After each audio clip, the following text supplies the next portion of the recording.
Uganda, Africa's most astronomically immense refugee host, has opened its heart and borders to over 1.5 million people seeking refuge from their war-torn home countries. Amidst the challenging circumstances, it is essential to illuminate the remarkable stories of resilience and prosperity that emerge from this unique African nation. This episode explores Sandra Idris's inspiring journey as a woman refugee in Uganda, showcasing how tenacity and support can pave way towards achieving personal triumphs. My name is Okelo Sharon Nagenjwa. Welcome.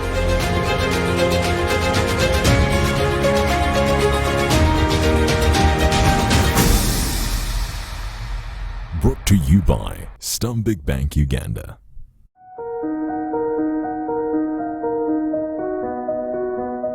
Sandra Idris, a refugee born to a Congolese father, has risen above adversity to establish Nyumba Moja, a women's association committed to their economic development. How did she rise above the challenges faced by refugees to make a life for herself and her community? Hi, Sandra. Hi. Are you related to Idris, the actor? Not really. Every woman's crush. Not really. Yes. Actually, Idris is Islamic name. Okay. Yeah. Okay. So, Sandra, share with me your story. How does Nyumba Moja come to play? Well, Nyumba Moja is a dream coming true for me. As a child, I really yearned so much, and here it is. I really wanted to come up with an organization that will be helpful to the women in my community, wherever place I'll be. What inspired you to reach here? Well, what inspired me is me myself. I believe that a woman, once a woman is given a chance, she can be able to do something better, something great in order to be self-sustainable. What's the story that led you here? Well, I grew up with a single mother. I went through a lot. I had different challenges in that I gave birth at a very early age. At the age of 18, I was already a mother. Because of the challenges. You were a teenage mother. Yes, I was a teenage mother. So I encountered very many challenges on my way, but I never gave up because I had a dream. What are some of the challenges that you encountered, Sandra? Well, as a teenage mother, and that is the same time that I came to Uganda as a refugee, though my mother is a Ugandan, but then I couldn't rely on my mother's side because she is a very vulnerable woman. So the challenges I went through is that I didn't have who to talk to. Okay. I didn't have where to run to. But then, though I had a vision, a dream to come true, it was hard for me, like to have someone to talk to, someone to give me help. Let's talk about your growing up. I grew up with my mother as a single mother. I had a lot of challenge as a young girl. In that even having food on the table was very difficult. I remember we used to cook beans and then eat the soup. Then the beans is kept for other days to come. Yeah. So even going to school, I had a lot of challenges in attending school. Yeah. So all these challenges that I went through as a young girl, I promised myself. I remember one day I woke up at night, my mother was weeping bitterly. So I told her, Mom, when I grow up, I would like to identify women who are like you and help them. And you're doing exactly that. Yes. Yeah. So did you live with your mother for your whole time, or did you break off to live with your father? Most of my time I lived with my mother. So when they separated, that's when I went to my father. In Congo? In Congo. Okay. Yeah. So I came back in Uganda in 2012. That's when my father was assassinated, when he was killed because of the insecurities by that time. Oh, in he was Congo. killed in the war? Yes, he was killed in the war. So we had to come in. So so many people by that time were running. It was just, I came with my siblings, and yeah, so I had to cross the border as a refugee. Yes. Yeah. Yeah. So then what happens after that? Did you go back to school? I did not manage to go back to school. Rather, I made sure that since I had a vision, I needed knowledge about the visions that I wanted to do, and then something to push me to that vision. So I did different trainings, and then I worked with different organizations. And how did you get to that? Because by the time you come into Uganda, you know you don't have a ground. When I came to Uganda in 2012, I went to an organization called PPDR for counseling, because I came as a teenager, a single mother. I had a lot in my mind. I don't have any support. So I had gone to PPDR to seek for counseling. When you say what happened to the father of the child? The father of the child, we separated. After impregnating me, he was nowhere to be found. Yeah. He ran off. He ran off. Okay. Yeah, so I went to PPDR for counseling because it was too much on me. The girls that we came together with ended up doing prostitution. Others lost their lives in different ways. So since I had a vision, I didn't want to play around. I was just looking out, where can I go for help? I didn't know any of my mother's family members in Kampala, because I came direct to Kampala. Okay. And I didn't have any telephone number. I lost communications with my mother. I had no one. So I could just ask for help in the community when I'm given help, and that is it.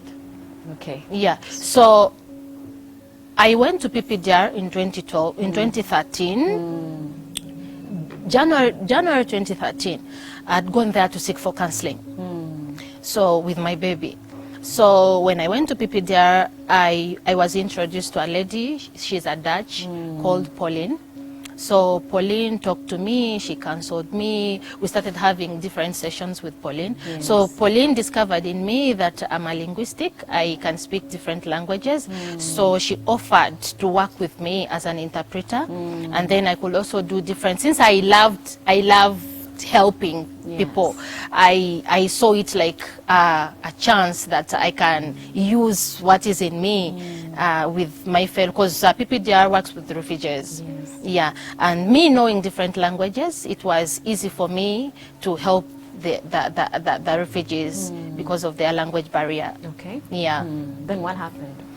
Yeah, it is from there that I started getting different skills. Okay. So working with refugees, I loved working with refugees because it was also easier, because the refugee policy in Uganda is favorable to refugees, because a refugee here is comfortable in doing whatever kind of business that she wants to do. So it was easy for me to work because of that. There was that privilege. Okay. And then also, since I knew different languages, I can also speak English. At least I was... Oh, yes, you can. Yeah, at least I really enjoyed my work. Yes. I started with the FR, teaching adults English classes. Then I could also teach the children. I could interpret, do home visits. And that's where my journey began. Okay. So I left PPDR, I went to Xavier Project. Xavier Project was more of education. Xavier Project sponsored refugee children. So I was also among the team that could do sponsorship. And then we had a mobile library whereby we can move into different communities reading for the kids. Okay. Yeah.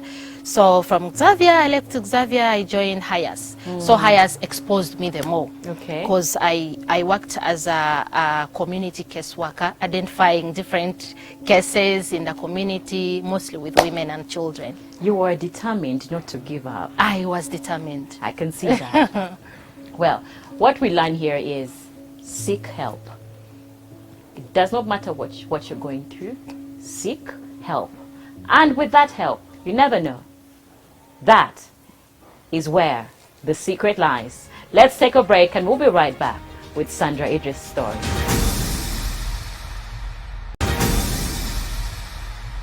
Welcome back from that short break. And for those who have just joined us, we are with Sandra Idris, a refugee woman who has strived to achieve her dreams. Growing up with a marginalized mother, she's using that experience to empower other women. But how has she done it?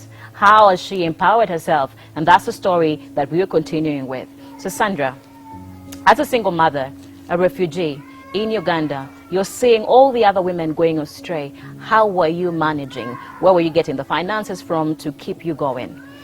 Actually, when I just came in, I looked for a work in salon, and I was given that job. I could plant hair. So every day I was paid according to the number of heads that I could make, a percentage. So that's how I managed to survive a little bit until I met Pauline. So you have this, Yes. Wow, you have skills for plaiting hair. Yeah. So when I met Pauline, Pauline helped me a lot. Pauline supported me financially. Yeah. So all the finances that you were using the whole time was now Pauline and the hair and the hair and business. the hair, yes, until I joined the different organizations that were now paying me salary. You did well to seek help. Yeah. You know, many of us fear asking for help because we're scared of what people may say. But I guess when you're a refugee, it's a different story. It is the same. Actually, it is worse. Because not all Ugandan understand who a refugee is. Then you are just moving around with a baby on your back. Then some don't understand. They feel maybe you were a thief. They feel maybe you have done something bad where you live and you are chased out. So people don't easily associate with such a person. But then until you have to come out and explain, oh, I am a refugee. I ran for my country and all this. And then it is also worse for a refugee who doesn't speak Luganda and English. It is more difficult. But since the Ugandan policy is very good to refugees, it's most refugees when they seek for help, like house help, they get the sub. You know, being a woman and a beautiful one at that, with a single as a single mother, I bet you were disturbed a lot. How do you manage? Yes, I did. With my previous relationship, I didn't want to give a man my time anymore. I feared for the disappointment. I feared I'll be taken away from the path that I wanted to follow. And then also with experience, I saw with my mom, I had this thing about men that I might end up like that. So I was like the previous relationship. Yes, okay. Yes. So I was reserved. Or you thought you might end up like your mom? I thought I might end up like my mother and like the previous relationship. Okay. Yeah. So Sandra, let's talk about Nyumba. Well, Nyumba Moja, the experience that I got from Hayas, I worked more in the community. So I discovered that women really needed support. I came to understand that at least 90% of refugee households in Kampala, women are breadwinners. So when you support a woman, you have supported the entire house.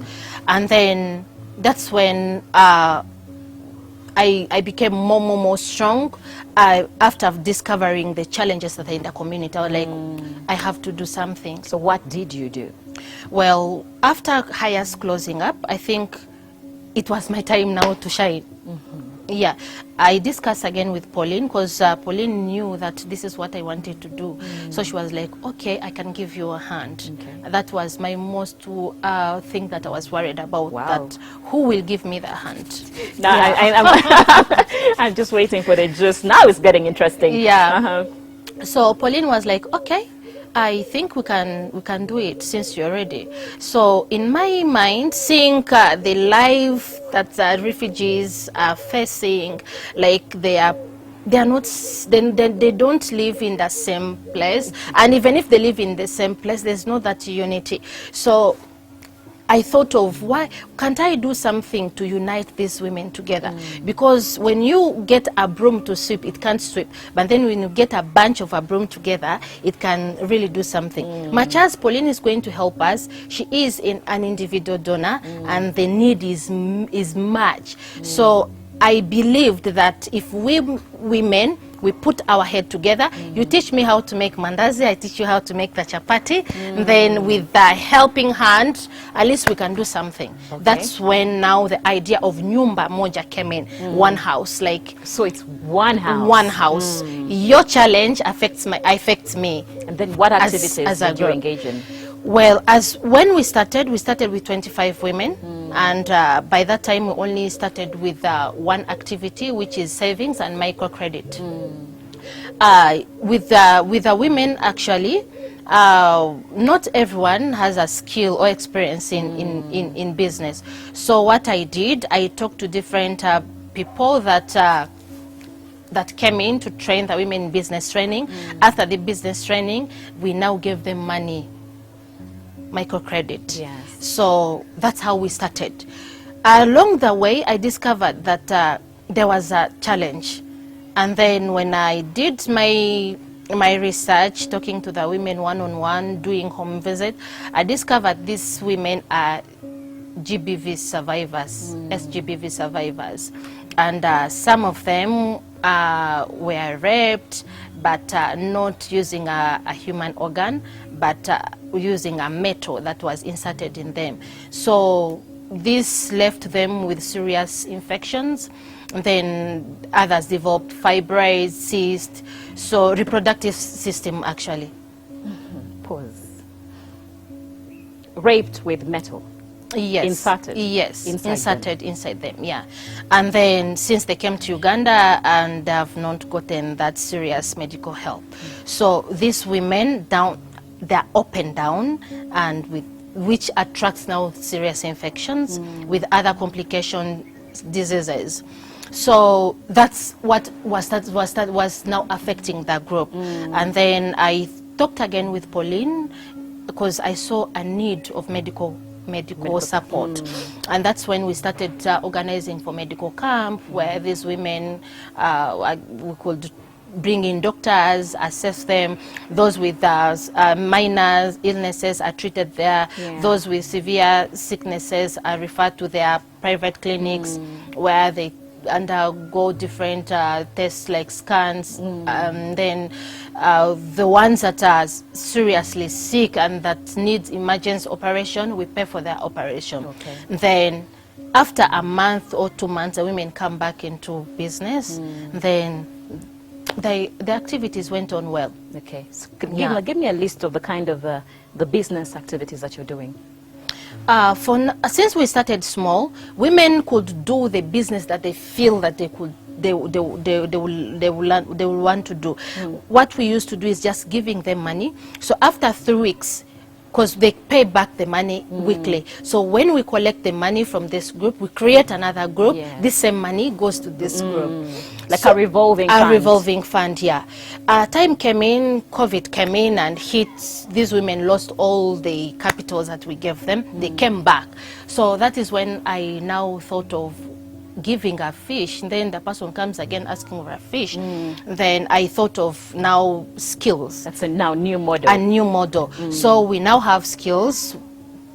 We train them. We have tailoring, we have art and craft, and art and craft is broad. We teach them how to make bar soap, liquid soap, shampoo, scented candles, art and craft bags, and from bead bags, and then woolen bags, all that we teach them. And then we have ICT, where girls and boys come and get the lesson, and graphic and designing.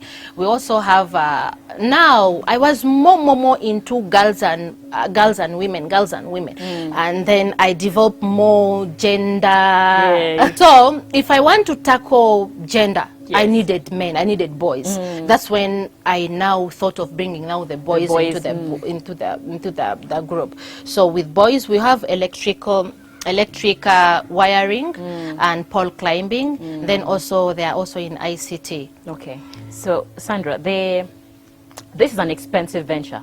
It's not cheap, training women. And what is your sustainability plan? We have a sustainability project. We have honey, we sell honey.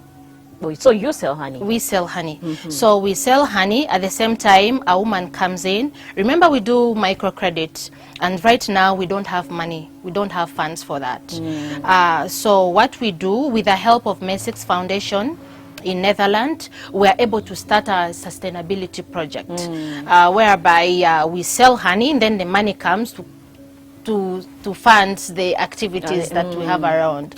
To inject more money in the microfinance. In the microfinance, yeah, that is what we're doing. And then as we are working with the women, we discover that there are so many challenges that What's women. in it for you? Well, the challenge, first of all, with financially. Yes.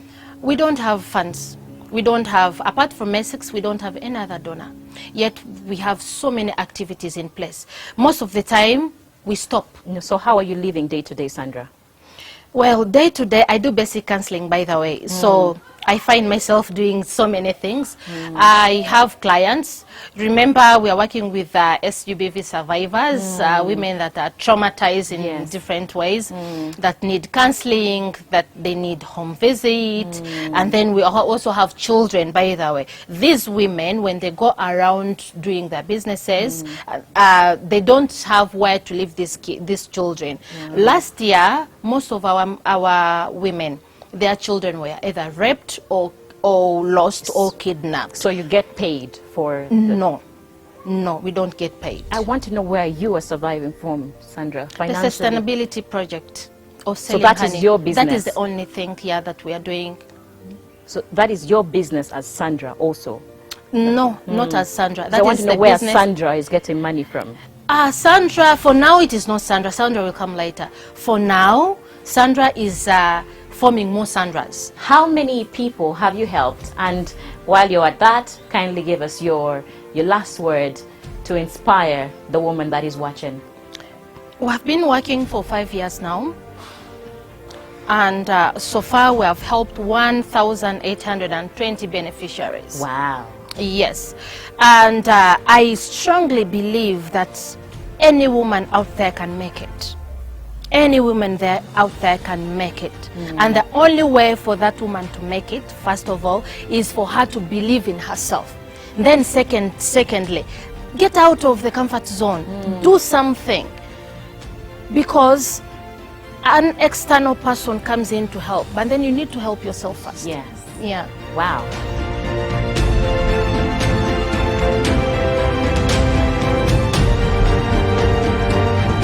Sandra's story underscores a crucial role played by the host countries and the support of organizations in providing refugees with the necessities required to reconstitute their lives. As we perpetuate to explore the experiences of the 1.5 million refugees in Uganda and around the world, their stories will indubitably inspire and ignite hope for a more refulgent future. Join us again next week, same time, and follow us on our socials at Girl from Oyam and at Triumph Women UG.